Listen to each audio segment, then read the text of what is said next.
Assalamu alaikum dear students. Welcome to Students Diary. I'm Abdul Rahman, lecturer, Institute of Paramedical Science, Khyber Medical University. Dear students, आज हम बात करेंगे hospital waste management पर under the umbrella of fundamental of infection control. Students, ये एक ऐसा important topic है कि बीइंग हेल्थ केयर प्रोफेशनल आपको इसके बारे में डिटेल से पता होना चाहिए और इस पे हम जितनी भी बात करें वो कम है, क्योंकि ये बहुत ही निगलेक्टेड एरिया है. हम जहाँ भी हॉस्पिटल में जाते हैं इसकी तरफ वो तवज्जो नहीं दी जाती जो देनी चाहिए. जो अब उनका स्टाफ है उसको ट्रेन नहीं किया जाता प्रॉपरली, कमेटी नहीं प्रॉपर बनी होती है इसके लिए. सो आज हम इसके ऊपर बात करेंगे. पहले हम इस पे देखेंगे, इसके इंट्रोडक्शन में हम देखेंगे कि हॉस्पिटल वेस्ट मैनेजमेंट है क्या. Anything which is not intended for further use is termed as waste, while in hospital that is known as hospital waste. कोई भी ऐसी चीज जिसकी कोई आगे इस्तेमाल ना हो और पड़ी रहे तो उसको हम वेस्ट कहते हैं. ये वेस्ट आपके घर में वो रेफ्रिजरेटर भी हो सकता है जो आपके इस्तेमाल में नहीं है लेकिन एक साइड पे पड़ा हुआ है, जगह घेरी हुई है, तो वो भी वेस्ट के जिम्मे में आ जाता है. लेकिन जब हम हॉस्पिटल वेस्ट की बारी भी आ जाती है तो इसकी वर्थ बढ़ जाती है, इसकी मैनेजमेंट की वर्थ बढ़ जाती है. So being a health care professional आप इस चीज़ का बहुत ज़्यादा ख्याल रखेंगे कि वेस्ट ज़्यादा देर आपके हॉस्पिटल में या हेल्थ केयर सेटअप में ना पड़ी रहे. The categories comprising clinical medical waste, microbiological waste, sharp waste poses the great risk for infections. So ये जो वेस्ट है इसकी क्यों आपको हैंडलिंग ज़रूरी है? Because these waste which are generating from different sources can cause a serious kind of infections. So there should be a waste management team in every healthcare facility. Her health care facility में एक proper waste management team होनी चाहिए जिसका जो सरबरा होता है उस इदारे का वो उसको हेड कर रहा हो और उसके अंडर हर एक हेड ऑफ डिपार्टमेंट्स मौजूद हों, क्वालिटी सेफ्टी ऑफिसर्स हों वहाँ उसमें मौजूद हों, इंजीनियर्स वगैरह मौजूद हो. हम आगे डिस्कस करेंगे, लेकिन होना ज़रूरी है.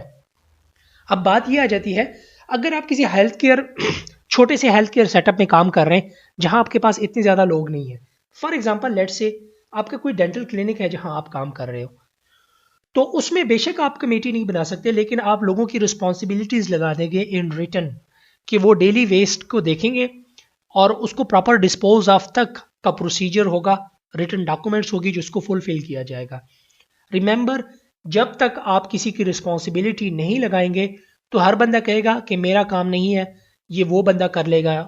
तो इस तरह से ये काम अधूरा रह जाता है और कोई भी वेस्ट को कोई भी हाथ नहीं लगाता. All employees who are required to handle and move clinical waste should be adequately trained in safe procedures. जो एम्प्लॉयज इसको डील कर रहे हैं उसकी ट्रेनिंग होना बहुत जरूरी है, उसको प्रॉपर पीपीएस देना बहुत जरूरी है, उसको पता हो कि किस तरह की वेस्ट को कैसे डील करना है, शार्प्स को कैसे डील करना है, इन्फेक्शियस वेस्ट को कैसे डील करना है, और अगर कोई साइटोटॉक्सिक वेस्ट है उसको आप कैसे डील करेंगे. तो ये सारी नो हाउ उसको आप देंगे, नहीं देंगे तो आप उसके साथ ज्यादती कर रहे हैं. अब हॉस्पिटल में हमारे पास वेस्ट कितनी जनरेट होती है, कितनी टाइप्स की जनरेट होती है, ये हम देखेंगे. मेजॉरिटी हेल्थ केयर वेस्ट जो है वो नॉन हेजर्डस होती है या नॉन इन्फेक्शियस होती है, जिसको हम जनरल या ऑर्डिनरी वेस्ट भी कहते हैं, और ये तकरीबन 75 से 90% तक हमारे पास बनती है. जबकि रिमेनिंग जो हमारे पास 10 to 25% बनती है, that is called as medical waste और hazardous waste and that require the special handling. यहाँ पे आपको स्पेशल हैंडलिंग की ज़रूरत पड़ जाती है. अगर हम इन वेस्ट को फर्दर सेग्रीगेट करें तो इसमें पैथोलॉजिकल एंड इन्फेक्शियस वेस्ट हमारे पास 15% बन जाती है, केमिकल एंड फार्मास्यूटिकल वेस्ट दूसरे नंबर पर 3% बन जाती है, जबकि radioactive, cytotoxic and heavy metals waste 1%, sharps हमारे पास 1% बन जाते हैं. सो ये टोटल हमारे पास डिफरेंट टाइप्स की वेस्ट है जो कि जनरेट हो रही है और ये साथ ही परसेंटेज भी दिखाई गई है। अब इसमें कौन ज्यादा रिस्क पे है? अगेन सबसे ज्यादा रिस्क पर इसमें सैनिटेशन के वर्कर्स हैं, सैनिटरी वर्कर्स हैं, या हाउसकीपिंग स्टाफ है और एनवायरनमेंट है। जब हाउसकीपिंग स्टाफ आपका ट्रेन नहीं होगा या उसको प्रॉपर पीपीईज नहीं दी जाएगी तो they will easily be infected, और अनफॉर्चुनेटली ऐसा ही हो रहा है। These peoples are proper immunise नहीं हुए होते, ठीक है, इनको इम्यूनाइजेशन नहीं की होती, वैक्सीनेशन नहीं की होती, so they are more at risk. Proper PPEs नहीं होते, नॉलेज नहीं होता कि जो वेस्ट है वो कौन सी इसमें पड़ी हुई है, ठीक है, और जब वो उसको ऑर्डिनरी वेस्ट समझते हैं तो उसमें इन्फेक्शियस वेस्ट निकल आ जाती है। फिर दूसरे पर पैरामेडिकल और मेडिकल स्टाफ है। जाहिर है ये लोग जहां काम कर रहे हैं, अगर वेस्ट बहुत ज़्यादा देर तक वहां पे पड़ी रहेगी, बेंच टॉप्स पे वेस्ट पड़ी रहेगी या फ्लोर्स पे जो है लिक्विड वेस्ट पड़ी हुई है, तो these peoples are will directly contact with these waste, और ये इससे इन्फेक्शंस एक्वायर कर सकते हैं। फिर तीसरे नंबर पर पेशेंट और पब्लिक आ जाते हैं। पेशेंट हमारे यहाँ जब भी आते हैं उसके साथ अटेंडेंस भी आते हैं, अटेंडीज भी आते हैं। अगर अटेंडीज ना आए तो हमारे यहाँ एक कंसेप्ट है कि पेशेंट्स को के साथ एक बंदा नहीं बल्कि 3-4 बंदे प्रोटोकॉल के तौर पे जा रहे होते हैं कि वो कहीं माइंड ना कर लें, जो कि बहुत गलत कंसेप्ट है। तो अब मसला क्या होता है पेशेंट के केस में? तो ये होता है कि पेशेंट जब भी हॉस्पिटल में आता है तो मोस्ट ऑफ द टाइम ही will come with some comorbidities. उनको डायबिटीज होता है या सर्टेन बीमारीज होती है, कोई इन्फेक्शन हुआ होता है, तो वो ऑलरेडी हाई रिस्क पे होता है, इम्यूनिटी लो होती है। ऊपर से जब आपका वेस्ट मैनेजमेंट प्रॉपर नहीं हो रही, वेस्ट जगह जगह पड़ी हुई है, ठीक है, सैनिटेशन वर्कर अपना काम सही नहीं कर रहे या बेचारे को सही तरह काम करने का पता नहीं है, so that can cause acquire the infection from the environment over there. And similarly medical staff, paramedical staff जो उस डर्टी इन्वायरमेंट में काम कर रहे हैं, इन्फेक्शियस इन्वायरमेंट में काम कर रहे हैं, they will directly deal with patients and they can transmit the disease. So these people are more at risk. अब अगर हम कैटेगरीज देखें वेस्ट की कि वेस्ट की कितने टाइप्स ऑफ कैटेगरीज हैं, तो इसमें हमारे पास इन्फेक्शियस वेस्ट है, pathological waste, sharps, pharmaceutical waste, genotoxic waste, chemical waste, waste with high content of heavy metal, pressurised container and radioactive waste. हर एक की एग्जांपल हमने दी हुई है साथ कि इन्फेक्शियस वेस्ट में हमारे पास क्या है, waste suspect to contain pathogens, laboratory culture, waste from surgeries, autopsies and originating from patient care units. तो यहाँ से इन जगहों से हमें क्या होता है, ये वेस्ट मिल सकती है। पैथोलॉजिकल वेस्ट वो है जो इसमें हमारे पास human tissue, body parts, foetus, blood and body fluids है, जो हमारे पास ज़्यादातर जो हमारे सर्जिकल प्लेसेस हैं जहाँ पे या सर्जरीज हो रही है, ऑपरेशन थिएटर या गायनेकोलॉजिकल वार्ड्स हैं, वहाँ से हमें इस तरह की वेस्ट जनरेट हो रही है। शार्प्स जो है इसमें हमारे पास needles, scalpels, knives, blades, broken glass वगैरह, तो ये हमारे हर जगह से तकरीबन जनरेट होती है क्योंकि ये हर जगह यूज़ हो रही होती है। फार्मास्यूटिकल वेस्ट जो है इसमें हमारे पास वो वेस्ट आ जाती है जैसे कि एक्सपायर्ड ड्रग्स हो गए या आउटडेटेड ड्रग्स हो गए, बॉटल, बॉक्सेस, ट्यूब्स हैं जिसका टेम्परेचर मेंटेन नहीं हुआ हुआ, तो उसको आपने वेस्ट में डालना है तो वो सारे इसमें जाते हैं। जीनोटॉक्सिक वेस्ट वो है containing the substance genotoxic property, waste containing cytotoxic drug often used in cancer therapy including syringes while used in preparation, urine, feces and vomit from patient treated with cytotoxic drug and chemicals। तो ये हमारे पास ज़्यादातर oncology wards जो होते हैं वहाँ पे ये इस तरह की वेस्ट जनरेट होती है जहाँ पे कीमोथेरापीज वगैरह पेशेंट की हो रही होती है और वहाँ पे ये साइटोटॉक्सिक ड्रग्स जो है वो यूज़ हो रही होती है। केमिकल वेस्ट में हमारे पास क्या आ जाता है, these are containing chemical substances, laboratory reagents, film developers and chemical disinfectant that are expired और नो लॉन्गर नीडेड। सो वो केमिकल्स जो ज़्यादा देर पड़े रहे, ख़राब हो गए या लेबोरेटरी रीजेंट्स हैं, तो वो हमारे पास सारा जो है इस कैटेगरी में आ जाता है। Waste with high content of heavy metal, batteries, broken thermometer and blood pressure gauges, these are all will come under the heavy metals. जबकि प्रेशराइज कंटेनर में हमारे पास gas cylinder, gas cartridges and aerosol cans जो हैं ये सारे इसकी categories में आ जाते हैं। जबकि रेडियो एक्टिव में हमारे पास वो आपके पास वेस्ट आ जाती है जिसमें रेडियो न्यूक्लियोटाइड्स होते हैं, unused liquid from radiotherapy or laboratory research, contaminated glassware, packages of absorbent paper, urine excreta from patient treated or tested with unsealed radionuclide sealed sources. So इसमें अगर आप कोई रेडियोथेरेपी यूज कर रहे हैं, आप कोई certain radio active substances use कर रहे हैं, जैसे हमारे पास एक लेबोरेटरी में एक टेक्निक है जैसे हम RIA कहते हैं, रेडियो इम्यूनो एसिड टेक्निक, तो ये एलाइजा की तरह की टेक्निक है, लेकिन इसमें हम रेडियो एक्टिव आइसोटोप्स यूज करते हैं।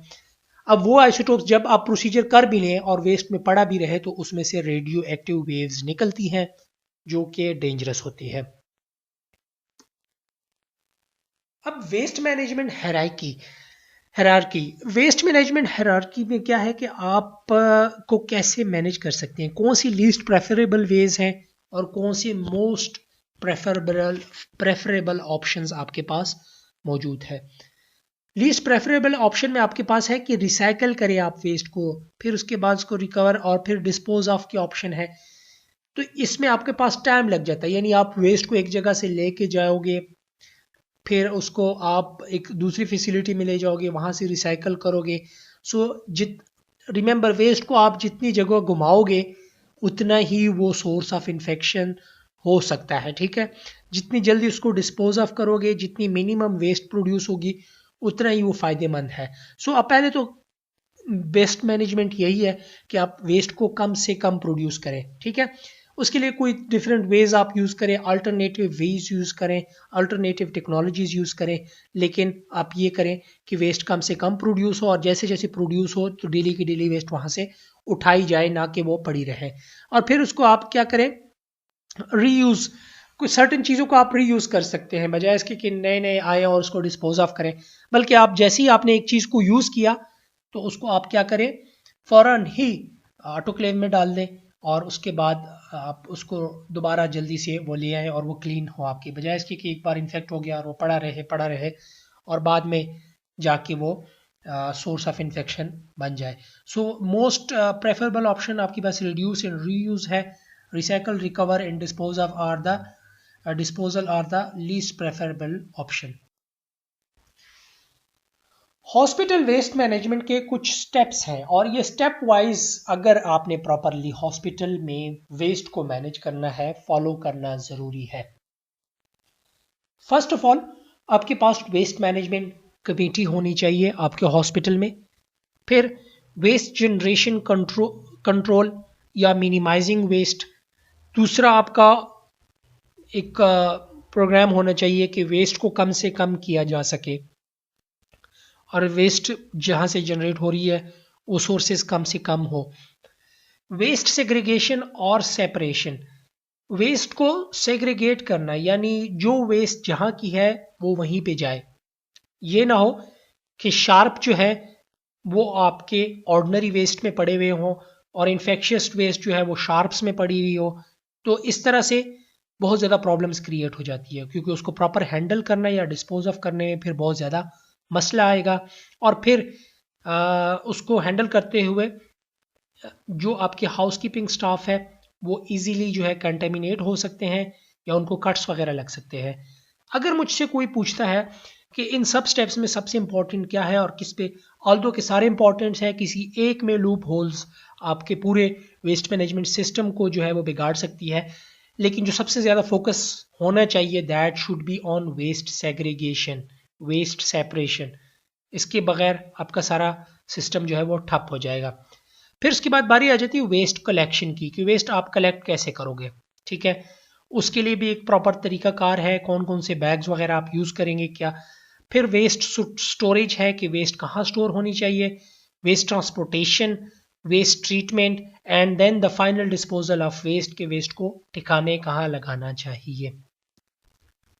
Waste management committee, the overall responsibility of safe disposal of infectious and other types of waste rests with the head of the organization। जो हेड ऑफ द ऑर्गेनाइजेशन है उसको ये responsibility लेनी होती है और वो उस कमेटी को हेड करेगा। So following member are recommended in the committee. Medical superintendent जो MS होते हैं हमारे, वो इस कमेटी के हेड होंगे और head of all the departments. Her department का जो हेड होगा वो इस कमेटी का हिस्सा होना चाहिए। रीज़न ये है कि हर हेड ऑफ द डिपार्टमेंट्स को पता होता है कि उसके डिपार्टमेंट में किस किस तरह की वेस्ट प्रोड्यूस हो रही है और उनको किस तरह के प्रॉब्लम्स का सामना करना पड़ रहा है। इन्फेक्शन कंट्रोल ऑफिसर का होना ज़रूरी है जो नॉलेज रखता हो इस बारे में, माहिराना राय रखता हो और वो गाइडलाइंस दे सके कि हमें किस सिचुएशन में क्या क्या करना चाहिए।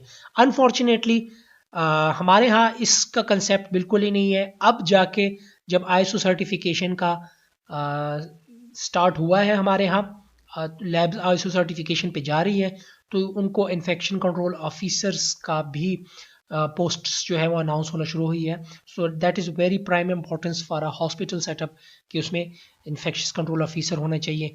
एडमिनिस्ट्रेटिव हेड होना चाहिए जो एडमिनिस्ट्रेटिवली देख रहा होता है आपके सेटअप को, वो इसका होना ज़रूरी है। हॉस्पिटल इंजीनियर या बायोमेडिकल इंजीनियर का होना ज़रूरी है कि वो बता सके कि वेस्ट को कहाँ पे आपके पास स्टोर होना चाहिए, कहाँ से कैरी करना चाहिए और उसके लिए प्रॉपर वो सेटअप जो है वो तरतीब दे सके। सीनियर मैट्रॉन होना चाहिए, इसमें नर्सिंग स्टाफ का कोई मेंबर इसमें होना चाहिए जो अपने रिलेटेड जो उनके वेस्ट जनरेट हो रहा है वो उसको अपनी राय दे सके। And then finally head of sanitation का बंदा, हेड ऑफ सैनिटेशन होना चाहिए। सैनिटरी डिपार्टमेंट का हेड का होना इसमें बहुत ज़रूरी है क्योंकि ओवरऑल डायरेक्टली जो वो वेस्ट जनरेट हो रहा है वो उसके साथ वही डील कर रहे होते हैं, वो उसको कैरी कर रहे होते हैं। सो दे कैन बेटर आंसर कि उनको कहाँ कहाँ पे मसला आ रहा है और उनको क्या क्या रिसोर्सेज चाहिए होती है। तो पहले नंबर पर हमारे पास क्या है, वेस्ट। फिर दूसरे नंबर पर हमारे पास है वेस्ट मिनिमाइजेशन टेक्निक या वेस्ट मिनिमाइजेशन। वेस्ट को हम कैसे कैसे किस तरह से मिनिमाइज कर सकते हैं। फर्स्ट ऑफ ऑल क्या है कि हम सोर्स रिडक्शन कर सकते हैं या फिर रिकवरी, रीयूज और रिसाइकलिंग ऑन साइट और ऑफ साइट। हम उसको ये दो तरीके इख्तियार कर सकते हैं कि या हम सोर्स को कम कर सके जहाँ से वेस्ट जनरेट हो रहा है, या हम उसको रीयूज करें या रिसाइकल करें। तो पहला जो सोर्स रिडक्शन है दैट इज़ पहला ऑप्शन उसमें ये कि प्रोडक्ट को हम चेंज करें, ठीक है। जहाँ से ज़्यादा सोर्स प्रोड्यूस हो रहा है उसकी अल्टरनेटिव, जहाँ से ज़्यादा वेस्ट जनरेट हो रहा है उसके अल्टरनेटिव कोई ऑप्शन हम ले आए उस, ताकि वो ज़्यादा लीस्ट क्या हो कि ख़तरनाक हो, उसका नुकसान कम हो। प्रोसेस चेंज कर लें, अगर कोई ऐसा प्रोसेस है जो लेंथी है और उसमें वेस्ट जो है वो ज़्यादा जनरेट हो रही है तो उसको हम अल्टरनेटिवली किसी और प्रोसेस पे ले जाएं और गुड प्रैक्टिसेस को हम प्रोमोट करें, ठीक है। प्रोडक्ट चेंज में हमारे पास क्या है, product substitution, change in composition, change in concentration, ये ऑल डिफरेंट वेज हैं कि जिसके थ्रू हम ओवरऑल सोर्स को कम कर सकते हैं वेस्ट को। फिर चेंज प्रोसेस में क्या है कि change in input material, better process control, technology change of modification, change in operation. So हम डिफरेंट प्रोसेसेस में चेंजेस ले आए तो फिर भी हम वेस्ट को कम कर सकते हैं। गुड प्रैक्टिसेस क्या है कि हम सेग्रीगेशन को इम्प्रूव करें, ठीक है। प्रोसीजरल मेजर ले लें, प्रोसीजर्स में सर्टन अल्ट्रेशन कर लें। लॉस प्रिवेंशन, तो हम कोई प्रिवेंटिव मेजर ले लें, ठीक है, और चीज़ को ज़ाया होने से बचाएं। बेटर मैनेजमेंट प्रैक्टिसेस ले आएँ, मैनेजरियल स्किल्स इंप्रूव करें ताकि चीज़ों को अच्छी तरह सेटल डाउन कर सकें। मटेरियल हैंडलिंग इम्प्रूवमेंट हम कर सकें तो इससे हम वेस्ट को कम जनरेट कर सकते हैं। रिकवरी एंड रिसाइकल और रीयूज़ में हम क्या करते हैं, recovery and return of original process to original process, कि चीज़ को हम जब यूज़ हो जाए उसको फ़ौरन फिर हम दोबारा से इसको ट्रीट करें और वापस उसको प्रोसीजर पे ले आएँ। Recovery and use as a raw material for another process, या फिर हम ये कर सकते हैं कि उसको दोबारा से चीज़ जब एक बार यूज़ हो गई उसको रिकवर करें और उसको as a raw product use करें for the beneficial purpose, for something other, for some beneficial purposes. जो भी रॉ फॉर्म में प्रोडक्ट आ गया है उसको हम फर्दर रीयूज करें for some turn other process. Processing for resources recovery, processing to create a useful byproduct. तो हम क्या कर सकते हैं, उसको ऐसी प्रोसेस ले आए कि हम उसको एक रिसोर्सफुल चीज़ में कन्वर्ट कर सकें और उसमें से हम एक क्रिएटिव और कोई पॉजिटिव बाय प्रोडक्ट हम ले आए। जैसे अगर हमारे पास फॉर एग्जाम्पल, जैसे न एग्जाम्पल है, अगर हमारे पास जो वेस्ट जनरेट हो रही है, अगर वेस्ट को हम सर्टन बैक्टीरिया से ट्रीट करें और उसको हम फर्मेंटेशन के प्रोसेस से गुजारें और कोई ऐसा बाय प्रोडक्ट बना लें उसमें से, जिसको हम फर्दर लैब्स में यूज़ कर सकते हैं डिसइंफेक्टेंट के तौर पर या किसी और काम के लिए। सो इस तरह के हम प्रोसेसेस इन्वॉल्व करके वेस्ट को मिनिमाइज कर सकते हैं। अब जो तीसरा इंपॉर्टेंट स्टेप है, दैट इज वेस्ट सेग्रीगेशन और waste separation. Remember that is very important and unfortunately हम इन चीज़ों में लैग कर रहे हैं। आपने भी अक्सर देखा होगा, एक्सपीरियंस किया होगा कि हॉस्पिटल सेटअप में जस्ट एक ही तरह का बैग पड़ा होता है और उसमें हम शार्प वेस्ट भी डाल रहे होते हैं, इन्फेक्शियस भी डाल रहे होते हैं और ऑर्डिनरी वेस्ट भी उसी में डाल रहे होते हैं, जो कि इंतहाई गलत प्रैक्टिस है। So to make a separate collection possible, hospital personnel at all level, especially the nurses, supporting staff and cleaner, should be trained to sort the waste they produce. जो वेस्ट जनरेट कर रहा है उसको better idea है उस waste के बारे में, so they should be train enough, they should have the response, they should take the responsibility कि वो प्रॉपरली वेस्ट को सेग्रीगेट करे जहाँ पे वो वेस्ट प्रोड्यूस हो रहा है। उनके पास कलर कोडिंग बैग्स रखे होते हैं, तो जो वेस्ट जहाँ की है वो वहाँ पे उसमें ऐड करें। Waste segregation mean separating waste at earliest at the point of origin. ये नहीं है कि वेस्ट को आपने एक जगह बहुत सारी वेस्ट को जमा कर लिया और फिर आप उसमें से सेग्रीगेशन कर रहे हैं, नहीं। जैसे जैसे वेस्ट जनरेट हो रही है उसको अपने प्रॉपर जगह पे आपने डालते जाना है। Specially hazardous waste should not be allowed to mix with non hazardous. क्यों? क्योंकि अगर आपके पास 90% नॉन हैजर्डस वेस्ट जमा हुआ है और उसमें आपने 10% सिर्फ हैजर्डस वेस्ट ऐड कर दिया, तो इसका मतलब ये हुआ कि आपके पास ये सारा 100 के 100% वेस्ट आपका हैजर्डस हो गया, तो आप उसको एज ए इन्फेक्शियस या बायो हैजर्डस वेस्ट के तौर पर ही ट्रीट करोगे। ऐसा नहीं है कि आप उसको नॉन हैजर्डस के तौर पर ट्रीट करें। सो इसीलिए ज़रूरी है कि हैजर्डस वेस्ट को आप अलग से डील करें और नॉन हैजर्डस वेस्ट के लिए आपने अलग बैग रखा और उसको अलग जो है वो कलेक्ट करें। Always be the responsibility of the waste producer. मैं बार बार कह रहा हूँ कि वेस्ट प्रोड्यूसर की जिम्मेदारी है वेस्ट सेग्रीगेशन। न हाउसकीपिंग स्टाफ को पता होता है, न कोई बाहर से जो बंदा आता है या आपके ऊपर जो मैनेजमेंट बैठी होती है उसको नहीं पता कि आपने किस तरह की वेस्ट प्रोड्यूस की है, until the waste producer know very well कि उसने क्या किस तरह की वेस्ट के साथ वो डील कर रहा है, सो वो उसको प्रॉपरली सेग्रीगेट करेगा। Be stored into colour coded plastic bags और container as outline in local guidelines.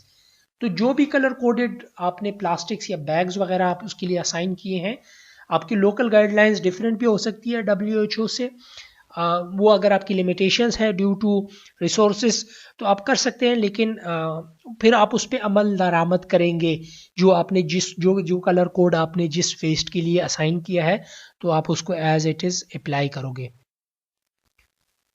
Ensure that highly infectious waste should whenever possible be sterilized immediately by autoclaving। जो हाईली इन्फेक्शियस वेस्ट है उसको आप अपने facility से बगैर autoclave किए हुए बाहर नहीं जाने देंगे। स्पेशली लेवल 3 लेवल 4 के जो पैथोजेंस होते हैं, या हमारे पास जो कोरोना केस वायरस का आउटब्रेक हुआ है, ऐसे जो केसेस होते हैं, इसकी वेस्ट आप जो है आप उस साइड से ले जाने से पहले उसको स्टेरिलाइज करोगे ताकि उसके चांसेस इन्फेक्शंस के कम हो सके फैलने के।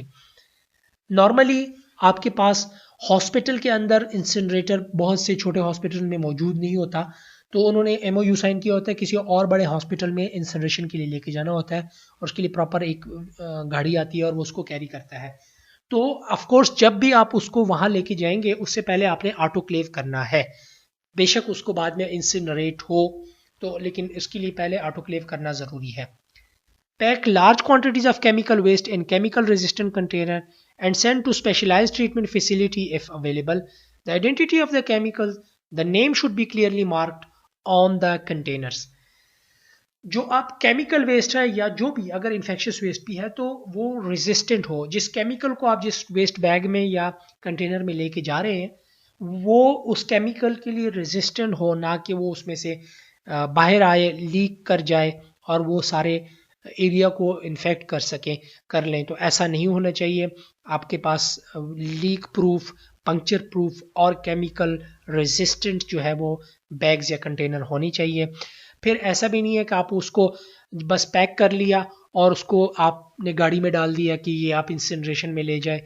अब वहां बंदे को क्या पता कि इसके अंदर क्या है, ठीक है। तो उसके ऊपर आपने लेबलिंग करनी है। लेबलिंग लाजमी है जिसमें आप डिटेल लिखें कि कौन सा केमिकल है इसके अंदर या कौन सी वेस्ट है इसके अंदर, किस किस दिन की वेस्ट है, और उसके ऊपर बायोहैजर्ड या जो भी केमिकल के हैं उसका सिंबल लगना ज़रूरी है, ताकि देखने वाले को दूर से पता चल जाए कि इसके अंदर कौन किस टाइप का मटेरियल मौजूद है। Collect waste with a high content of heavy metals separately. जो हाई कंटेंट है हैवी मेटल्स का जिसमें हो, तो उसको आपने सेपरेटली डील करना है। जिस तरह के कैडमियम या मरकरी वगैरह है, क्योंकि आप उसको इंसिनरेट या हाई टेम्परेचर पे लेके जाएंगे, that can create a problem. तो उसको आपने सेपरेट ही रखना होगा। अब क्लिनिकल वेस्ट बैग किस तरह की होनी चाहिए? रिकमेंडेशन ये है कि आपके पास कलर कोडेड हो बैग्स हो, या आपके पास कलर कोडेड कंटेनर हो जिसके ऊपर लेबल हो कि आपने इसमें को ये वाली वेस्ट डालनी है, और साथ ही उसके ऊपर साइंस बने हुए हों बायोहैजर्ड्स के या जो भी शार्प्स वगैरह के साइंस पे होनी चाहिए। तो नॉर्मली अगर आपके पास ये रिसोर्सेज हैं कि आप इस तरह की चीज़ अपने हेल्थ केयर फैसिलिटी के लिए अवेल कर सकते हैं, तो उसमें हम जनरल वेस्ट के लिए ग्रीन या कुछ जगहों पे ब्लैक भी यूज़ करते हैं। तो उसमें किचन वेस्ट, पेपर, टिश्यूज़ वगैरह, बॉटल्स वगैरह वो इसके अंदर जाएंगी, कैंस के अंदर, ठीक है। जबकि इन्फेक्टेड प्लास्टिक्स जो है जिसमें सिरिंजेस, ग्लव्स और प्लास्टिक वेस्ट है वो रेड में जाएंगी। इन्फेक्टेड वेस्ट जिसमें anatomical soiled, anatomical, chemical, liquid, cytotoxic, laboratory waste, expire and discarded medicine, वो सारी आपके पास येलो में जाएंगी। ग्लासवेयर जिसमें एंटीबायोटिक्स हो गए, वायल्स हो गए, मेटेलिक इम्प्लांट ग्लासवेयर मटेरियल, जो आपके डेंटल जो मटेरियल सिरेमिक्स वगैरह, वो सारी इसमें जाएंगी नेवी ब्लू में। और शार्प्स जो है वो आपके पास जिसमें नीडल एंड कट ग्लासेस वगैरह हैं, जितनी भी शार्प एजेस वाली मटेरियल है वो आपके पास इस तरह से कंटेनर में जाएंगी, जिसके अंदर आपने कुछ मटेरियल डाला होगा जो उसको ऊपर से कवर करेगा ताकि शार्प्स उसमें से बाहर ना आ सके। अब इसको जैसे जैसे आप ऐड करेंगे और आपने इसको फिर कैरी करना है, तो उसको फाइनली कहाँ कहाँ लेके जाना है। ये जो वेस्ट है जनरल वेस्ट, आप उसको इंसिनरेट कर सकते हैं, ठीक है।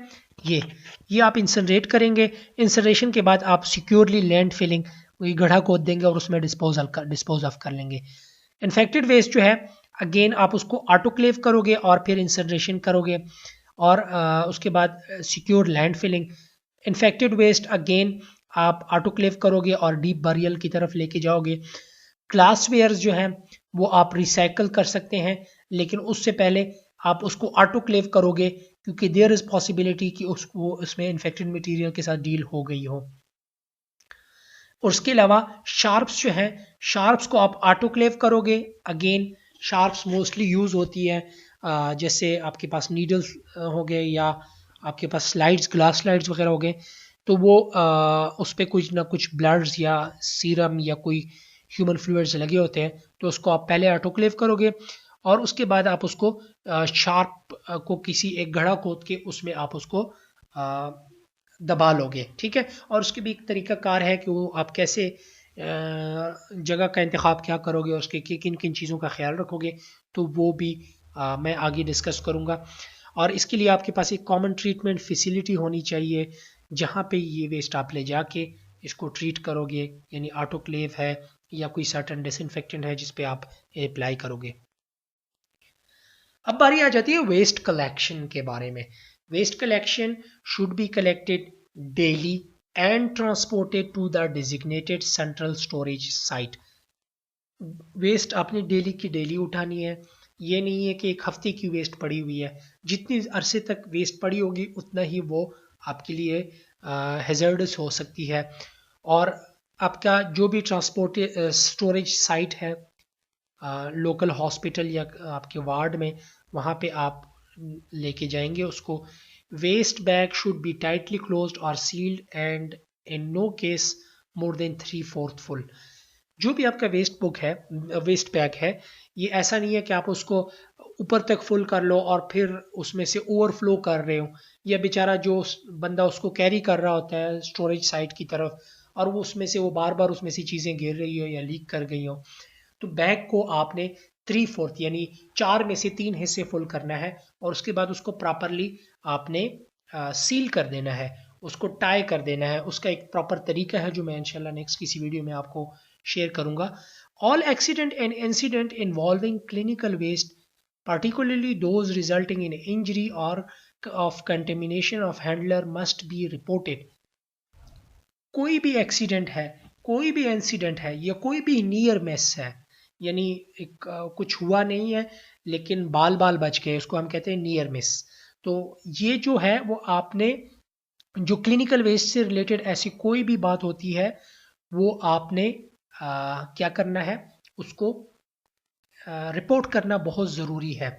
ख़ास करके जब इंजरी हो गई है या कंटेमिनेशन हो गई है, तो उस बंदे को रिपोर्ट करना ज़रूरी है ताकि उसको फॉलो अप किया जाए, उसके टेस्ट्स किए जाएं, और उसकी अगर कोई वैक्सीनेशन रिक्वायर्ड है वो की जाए, लेकिन उसको रिपोर्ट करना ज़रूरी है ताकि फ्यूचर में ऐसी चीज़ें ना हो। इसमें एक्सीडेंट्स वो है जहाँ कोई आपको इंजरी हो जाती है, फ्रैक्चर हो गया, कंटेमिनेशन हो गई, नीडल स्टिक हो गया। इंसिडेंट वो है कि एक वकुआ हो गया, एक चीज़ आपसे गिर गई है या स्लिप हो गई है, लेकिन उससे कोई नुकसान आपको नहीं हुआ, हैंडलर को नहीं हुआ, तो वो इंसिडेंट है। एक नियर मिस है। नियर मिस वो होता है कि आप करीब से एक चीज़ के गुजरे, यानी आप कोई ट्रॉली लेके जा रहे हैं वेस्ट के और उसके शार्प एजेस निकली हुए हैं और वो बिल्कुल आपके करीब से गुजरा है और आप कट लगते लगते बच गए हैं, that is called as near miss.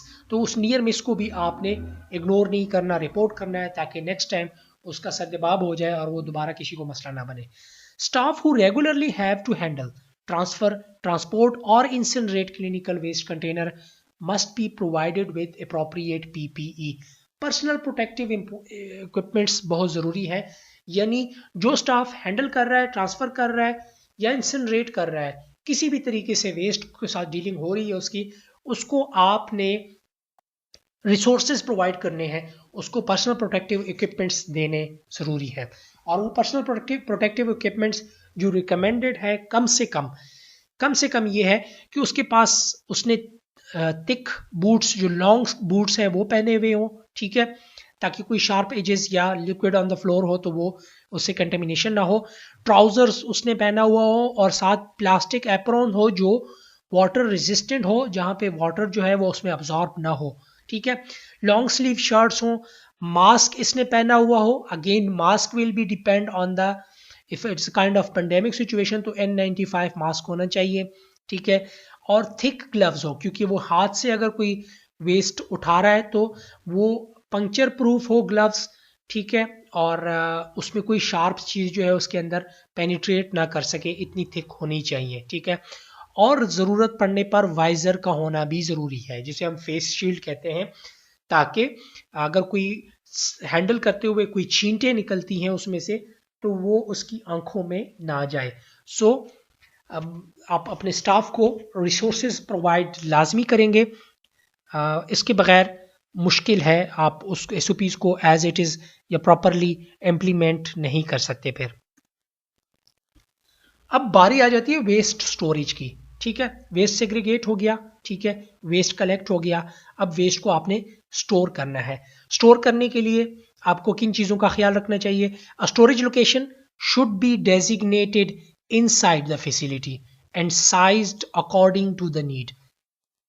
ये नहीं है कि आप वेस्ट यहाँ पे जनरेट हो रही है और आप जो है वो 1 किलोमीटर दूर जाके किसी और फैसिलिटी जगह बनाई हुई है और वहाँ आप स्टोर कर रहे हैं, तो जितनी ज़्यादा लेंथ तक आप उसको कैरी करेंगे उतना ही वो हेजर्डस होता जाएगा और आसपास एनवायरनमेंट और लोगों के लिए वो नुकसानदेह साबित होगा।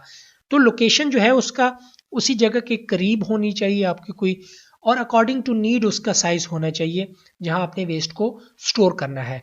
Should have an impermeable hard standing floor with good drainage and be easy to clean and disinfect. आपका स्टोरेज एरिया ऐसा नहीं होना चाहिए कि जहां क्या है कि बहुत ही गंद फैला हुआ हो, ठीक है, उसका सफाई का कोई निज़ाम ना हो, ड्रेनेज सिस्टम प्रॉपरली ना हो, पाँव लगा रखने की जगह ना हो, वहाँ जो एरिया हो वो इम्परमिएबल होनी चाहिए, ठीक है, यानी वो चीज़ें वहाँ पे अब्जॉर्ब ना हो बल्कि इजीली साफ कर सके।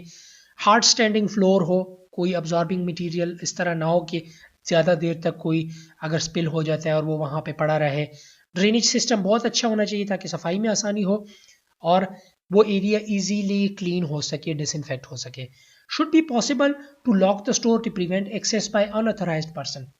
अगेन, जिसकी रिस्पॉन्सिबिलिटी है सिर्फ उसको एक्सेस होना चाहिए, उसी के पास उस स्टोर की कीज होनी चाहिए और कहीं नहीं होनी चाहिए।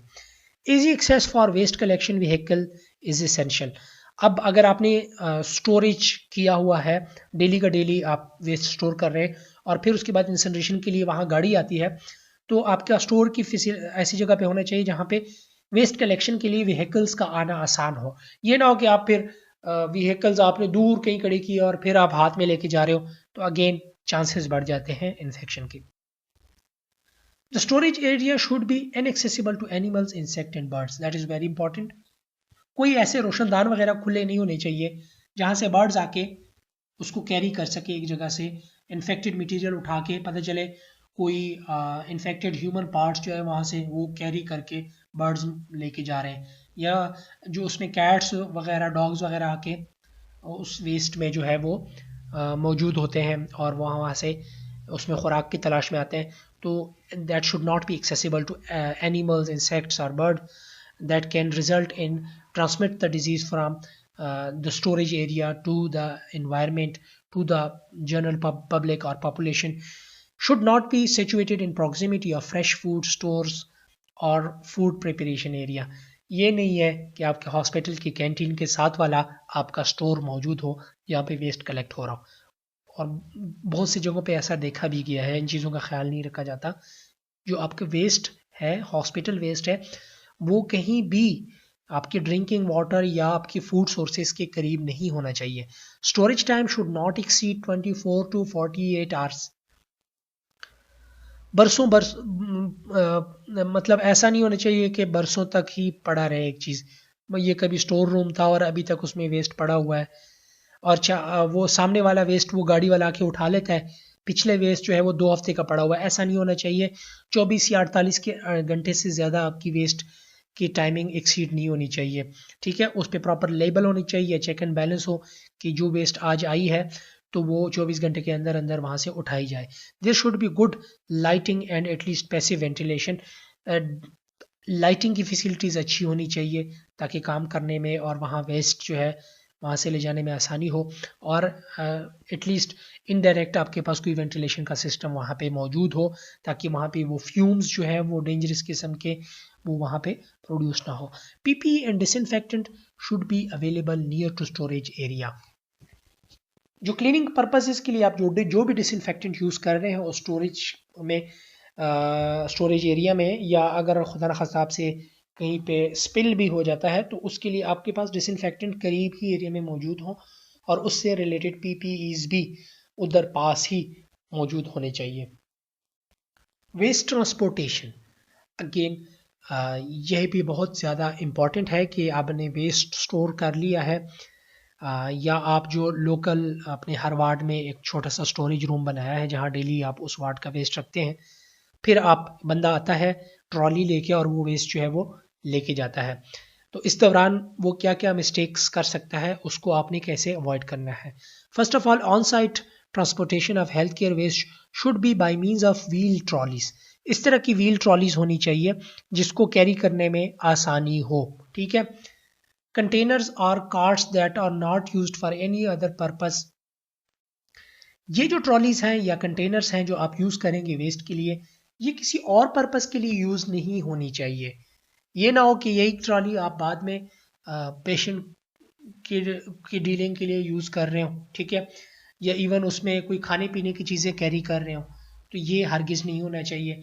That must follow specific routes. अच्छा, अब ये इस ट्रॉली की एक स्पेसिफिक रूट होनी चाहिए जो वेस्ट एरिया, जनरेटिंग एरिया से स्टोरेज एरिया तक आने जाने के लिए एक स्पेशल रूट हो जहाँ पे पेशेंट का फ्लो ज़्यादा ना हो, लोगों का फ्लो ज़्यादा ना हो, जहाँ पे किसी किस्म के हार्डल्स या ऑब्स्टिकल्स ना हो। Easy to load and unload, trolley ऐसी होनी चाहिए जो जिसको आप इजीली लोड या अनलोड कर सकें। नो शार्प एजेस, इस ट्रॉलीज की कोई शार्प एजेस नहीं होनी चाहिए जो आपके वेस्ट को जो है वो बैग्स को जो है वो उस नुकसान पहुंचा सके, या जो करीब से लोग गुजरते हैं उसको कोई नुकसान पहुंचा सके। Easy to clean and wash, ये ट्रॉली इजीली क्लीनेबल होनी चाहिए क्योंकि इसको आपको बार बार क्लीन करना है, डिसइंफेक्ट करना है। Marked corresponding colour and symbols, जो भी आपकी ट्रॉली है उसमें चूंकि अगर आप वेस्ट पर्पस के लिए यूज़ कर रहे हैं तो उस पर प्रॉपर बायोहैजर्ड, शार्प्स वगैरह वगैरह के सिंबल लगे होने चाहिए। उसके अंदर जो आप कंटेनर रख रहे हैं उसकी प्रॉपर कलर कोडिंग और उसके ऊपर प्रॉपर सिंबल जो है वो होना ज़रूरी है, और किस वार्ड की ट्रॉली है वो उस पर भी मेंशन होना चाहिए। अच्छा, वेस्ट ट्रीटमेंट, ये जो है आपके पास जो है सेकंड लास्ट स्टेप है कि वेस्ट आपने कलेक्ट कर लिया है स्टोरेज एरिया में, उसके बाद आप उसको ट्रीट करना है, ठीक है।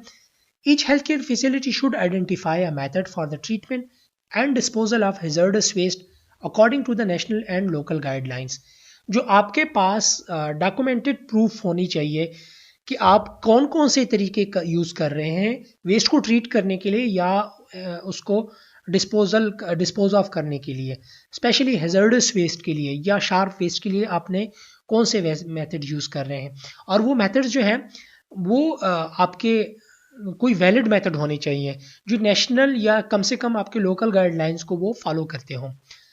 Highly infectious waste, specially hazard group 3 and 4 pathogens, microbiological cultures and stocks of infectious agent from laboratory work must be sterilized by autoclaving in the laboratory at the earliest stage.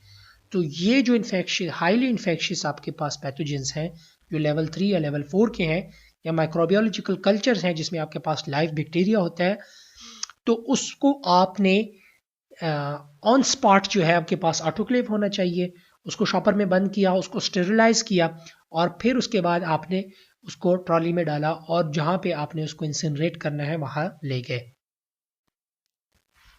अब waste treatment किन किन parts की कैसे होनी चाहिए, उसमें कुछ है जिसमें इंसिनरेशन रिक्वायर्ड है और कुछ ऐसे हैं जिसमें इंसिनरेशन की ज़रूरत नहीं है।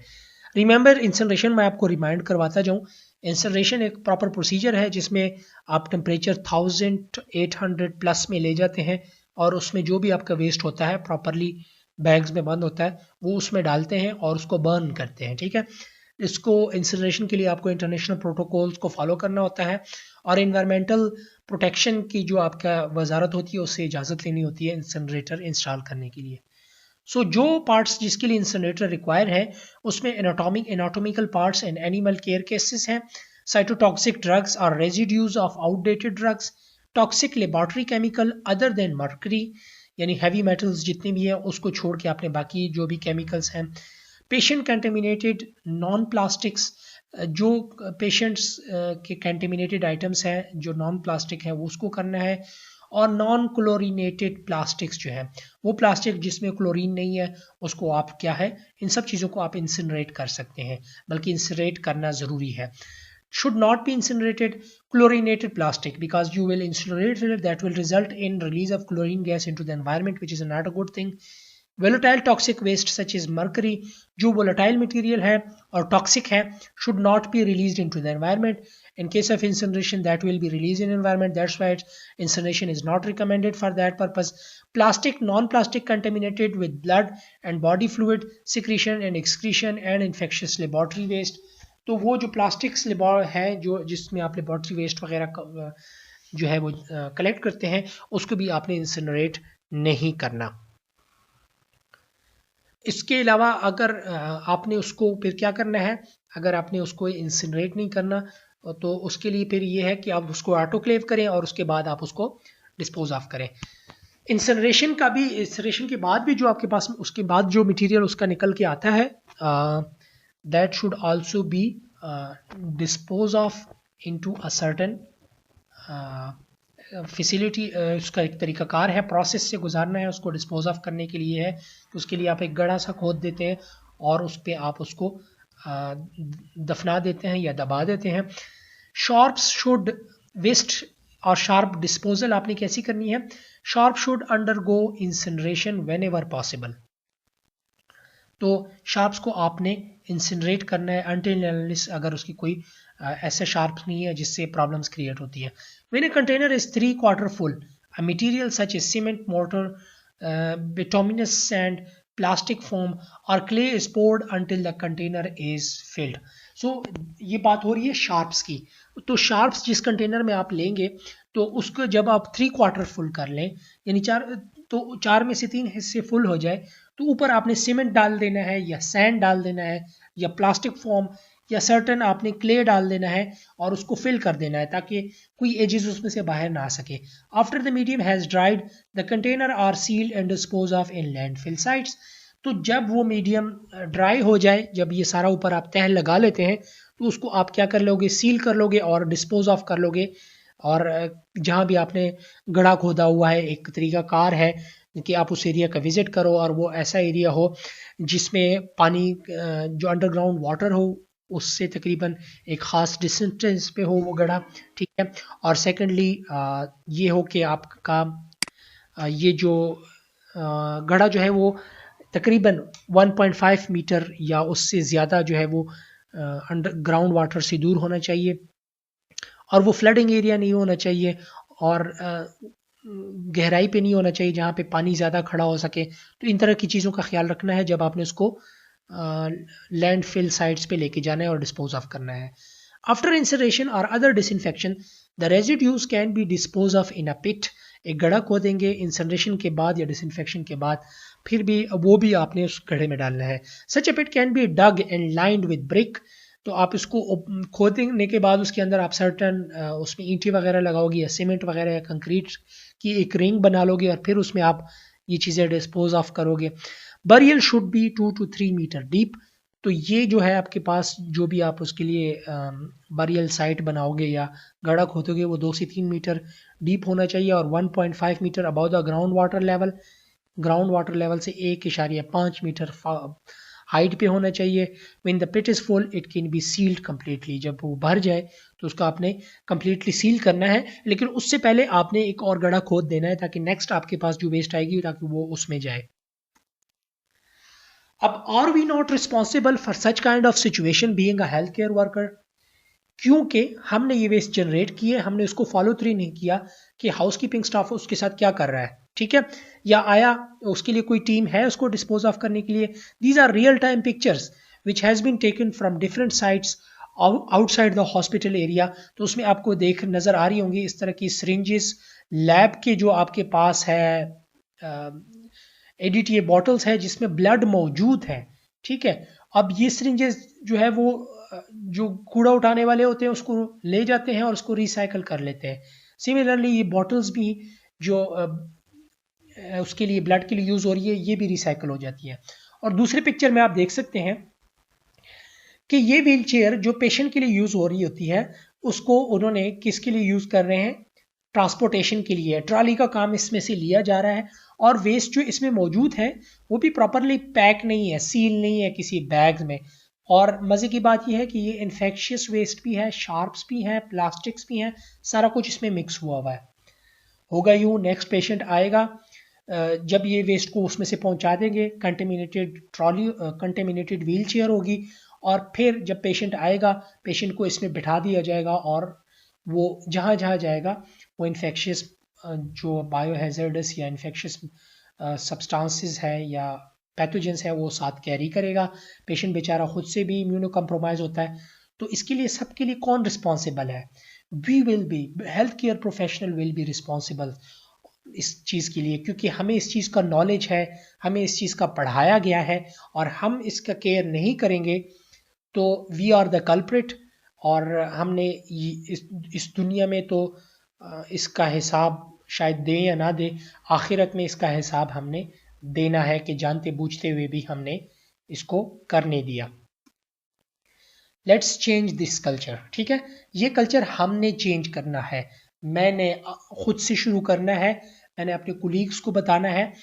मुझे थोड़ी सी दुश्वारी होगी वेस्ट सेग्रीगेशन में, मुझसे थोड़ा सा ज़्यादा टाइम इसमें लगेगा, लेकिन ओवरऑल कम्युनिटी पे इसका बहुत ज़्यादा पॉजिटिव इम्पैक्ट पड़ेगा। और लिहाजा ये फर्स्ट स्टेप लेना मुश्किल होता है। So you are the next generation, you have to change the culture, you will go in the practical setup. तो आपने जो भी पढ़ा है उसको प्रैक्टिकली इम्प्लीमेंट करना है। आपको मुज़ाहमत होगी, लोग आपके साथ एग्री नहीं करेंगे, लेकिन आपने अपने हिस्से की शम्मा जलाते रहना है, ठीक है। तो that's was all for the today's lecture, hospital waste management. तो एक आपसे रिक्वेस्ट है कि ये जो टॉपिक है ये इसको आपने थ्योरेटिकल लेवल तक नहीं रखना। 90% of the you people will be working in certain health care facilities, तो आपने इन चीज़ों को प्रैक्टिकली इम्प्लीमेंट करना है। तो इंशाल्लाह नेक्स्ट किसी लेक्चर में आपसे फिर मुलाकात होगी।